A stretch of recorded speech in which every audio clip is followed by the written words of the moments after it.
দেখতে দেখতে আমি অসুস্থ বোধ করছি মানসিকভাবে। কোটা সংস্কার আন্দোলনকে কেন্দ্র করে দেশের উদ্ভূত পরিস্থিতিতে শিক্ষার্থীদের পাশে দাঁড়াচ্ছেন শোবিজ অঙ্গনের তারকারা।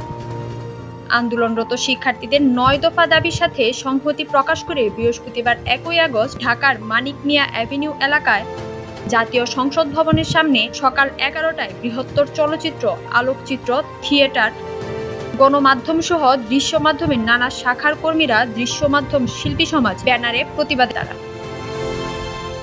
দৃশ্য মাধ্যম শিল্পী সমাজ এর পক্ষ থেকে এক বিজ্ঞপ্তিতে বলা হয়েছে, কোটা সংস্কার আন্দোলনকে কেন্দ্র করে দেশে হত্যা, সহিংসতা, গণগ্রেপ্তার, হয়রানি প্রতিবাদে এবং সকল হত্যার হিসাব ও বিচার করা, গুলি ও সহিংসতা বন্ধ, গণগ্রেপ্তার ও হয়রানি বন্ধ, আটক শিক্ষার্থীদের মুক্তির দাবিতে দাঁড়াচ্ছি আমরা। অবিলম্বে সকল হত্যাকাণ্ডের বিচার ও হত্যা, সহিংসতা, গণগ্রেপ্তার, হয়রানি বন্ধ করতে হবে।